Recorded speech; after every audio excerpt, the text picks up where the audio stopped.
გუშინ ნეით დიასმა გადაწყვიტა ისევ ჩემზე საუბარი, რადგან ის უბრალოდ ასეთია. მოусმინეთ, ეს ნეითია, რომელიც ვონის პოდკასტში ჩემსა და მაიკლ ბისპინგზე საუბრობს. აი, მოусმინეთ. ისინი გამოდიან და მებრძოლებს აკრიტიკებენ როგორც ანალიტიკოსები. მე კი ვამბობ, ძმაო, შენ საერთოდ არც ყოფილ ხარ მებრძოლი. თუ ამას აკეთებ, შენ ხარ ძუკნა. და აპირებ გაანალიზო და ილაპარაკო იმაზე, თუ როგორები არიან მებრძოლები, რა უნდა ქნან და თითქოს ყველაფერი იცი. ყველაფერი იცი? მაშინ რა ჯანდაბა მოხდა შენს კარიერაში? რატომ ხარ ახლა ანალიტიკოსი, მისტერ ყველაფრის მცოდნევ? ლაპარაკობ დისიზე და ყველა დანარჩენზე. თქვენ საუბრობთ ჩუბზე? აი ასეთ ხალხს სჭირდება კარგად გალახვა.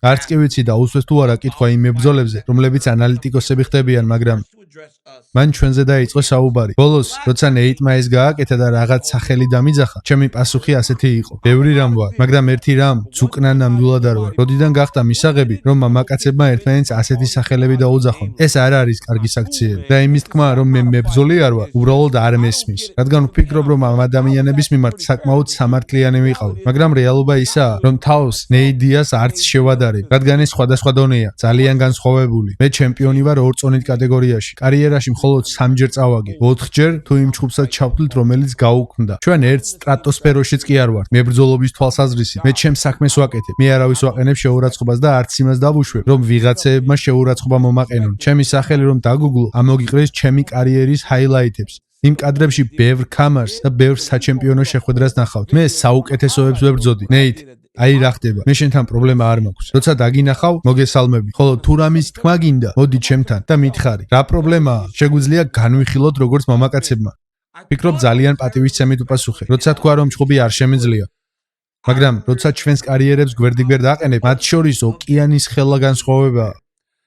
ეს კონკრეტული შემთხვევა კი ფულის გარშემო ტრიალებს. ნეით დიასი ალბათ რეაგირებს იმაზე, რაც მის და მაიკ პერის ჩხუბზე ვთქვი. მან თქვა რომ ჩვენ ვცდილობთ ყველაფრის მცოდნეებად გამოვჩნდეთ, როცა სინამდვილეში არაფერი ვიცით. მე ყველაფერი არ ვიცი, მაგრამ ჩემი სამუშაოა განმანათლო ხალხი. ვინ შეიძლება ასე ახლოს არ იყოს ამ სპორტთან როგორც მე. ჩვენ ყველას გვგონია რომ როცა ვუყურებ, ვიცით რა ხდება, მაგრამ სინამდვილეში ოქტაგონის შიგნით არის ისეთი დეტალები, რომლებიც მხოლოდ მაღალ დონეზეა ცნობილი. ეს ჩემი საქმეა. ნეიც აშკარად არ მოსწონს, როცა ამ საქმეს ვაკეთებთ. მე დომინიკ კრუზი, მაიკლ ბისპინგი, პოლ ფელდერი და სხვაები. მან თქვა რატომ ვაანალიზებ ჩხუბებს ახლა, თუ კი ჩემპიონი ვიყავი. თითქოს იმიტომ რომ მასზე ნაკლები ფული ვიშოვებ, მაგრამ როცა ჩამოთვლი იმ ადამიანებს, ვინ ჩხუბებს აანალიზებს, ერთი თვალსჩისაცემი მსგავსებაა. ჩვენ ჩემპიონები ვიყავით. ბისპინგი, კრუზი, კორმიე, არსებობს გზა რომ მიაღწიო ამ სამუშაომდე და დაჯდე იმ სკამზე. მე UFC-ს გუნდში ვარ. მუშაობ pay-per-view-ებზე და დიდ ღონისძიებებზე. იმიტომ კი არა რომ ფული არ მაქვს. როცა კამრისთვის ამდენჯერ იბრძვი, ამდენჯერაც ჩვენ ფულს შოულობ. როცა ორი ადამიანი მილიონებს შოულობს და კამათობენ იმაზე, ვის აქვს 1 ან 2 მილიონით მეტი, ეს სასაცილოა. ორივე კარგად ვარ. რატომ არ შეგვიძლია ვიყოთ ბედნიერები? ფიქრობ შეურაცხყოფის ყველაზე დაბალი ფორმაა, როცა ერთი წარმატებული მამაკაცი მეორე წარმატებულ მამაკაცს ეუნება. შენზე მეტი ფული მაქვსო. როდის გახდა ფული ერთადერთი საზომი? ჩემი ყველაზე დიდი ფული ჯონ ჯონსთან ჩხუბებში ვიშოვე. ნეითმა კონორ მაკგრეგორთან. მანამდე ის ვერ იტყოდა რომ ვინმეზე მეტ შოულობდა. კონორმა ის აამაღლა.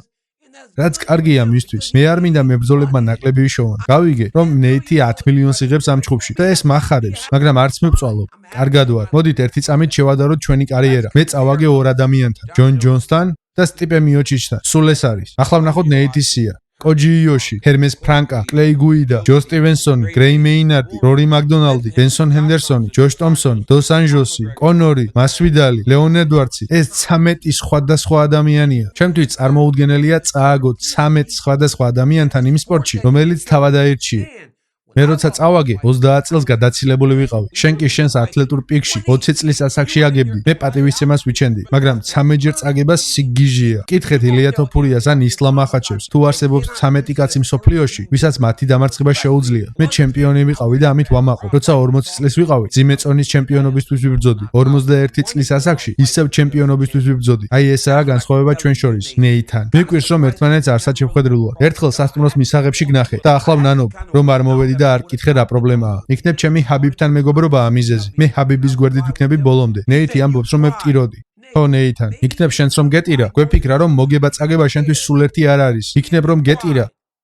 ასე მშვიდად არ შეხვედროდი ამდენ მარცხს. მე იმიტომ ვტიროდი, რომ წაგება ჩემთვის სიკვდილებით იყო. შენ კი წააგებ შაბათს და ორ შაბათს ისევ ლაპარაკობ თითქოს საუკეთესო ხარ.